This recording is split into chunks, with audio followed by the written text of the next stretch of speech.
A Bíblia é a palavra de Deus? Sim? Foi Deus que escreveu, então, a Bíblia. O que é essa palavra?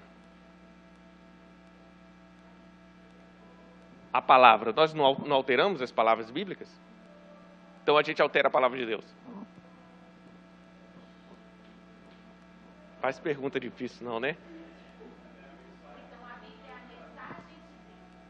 E a palavra é isso. Não é o vocábulo, mas a palavra, a mensagem, o conteúdo. Só que nós confundimos os termos, né? O Livro dos Espíritos fala isso, quando Kardec pergunta, não é mais fácil a gente, em vez de chamar de espírito e matéria, chamar de matéria espiritual e matéria de alma espiritual e alma material, coisa assim. Não me lembro agora os termos exatos. E aí os Espíritos respondem o seguinte: use as palavras que vocês quiserem, desde que vocês se entendam. O problema é que vocês usam palavras que não se entendem. E a gente tem conceitos que a gente não traz à tona para alinhá-los, e um deles é essa palavra. Mas, na verdade, o que é essa palavra de Deus? É a mensagem, o verbo de Deus. Por isso o título desse workshop. Já eu passo para você. Sabe de onde vem, a gente colocou o verbo de Deus? Também é bíblico. João capítulo 1, versículo 1. Diz o seguinte: no princípio era o verbo, e o verbo estava com Deus, e o verbo era Deus. E o verbo era a vida, e a vida é a luz dos homens. E a luz veio às trevas, e as trevas não a compreenderam. O que é esse verbo de Deus? Jesus Cristo. Mas não o espírito individualizado, muito menos o corpo que ele animou aqui.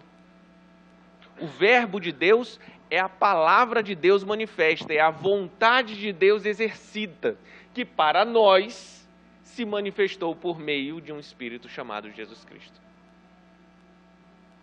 Mas ele é o verbo de Deus, ele não é o corpo físico, nem a personalidade em si, até porque, se a gente pegar o próprio Jesus, diz que não faz nada por vontade própria, só faz a vontade daquele que me enviou. Ele é um espelho límpido e puro de Deus. E quando a gente olha Jesus, a gente está enxergando a imagem de Deus. Lembra alguma coisa? Nós somos imagem de Deus, só que a gente ainda é um espelho ali sujinho, né? Opaco.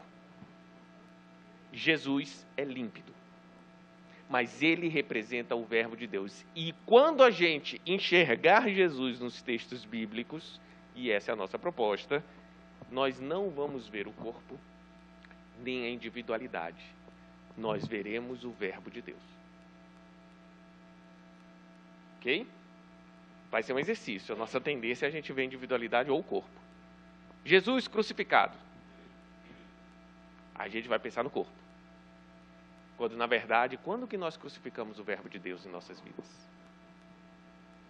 Quantas vezes a gente faz isso? Quantas vezes a gente nega a nossa consciência e aqueles que estão nos observando, encarnados ou não, para eles, o verbo divino, o verbo de Deus, que eu estava tentando influenciá-lo positivamente, morre. Porque eu nego o verbo de Deus com as minhas atitudes, íntimas ou exteriorizadas. A boa notícia é que ele ressuscita, gente. Sempre haverá maneiras dele ressuscitar. Ele não morre, por mais que eu queira crucificar a palavra de Deus, a mensagem de Deus, que eu queira extirpá-la da minha vida para poder dar aso às minhas inferioridades, aquelas que eu gosto ainda. Não tem momentos que não cabe eu pensar em Deus?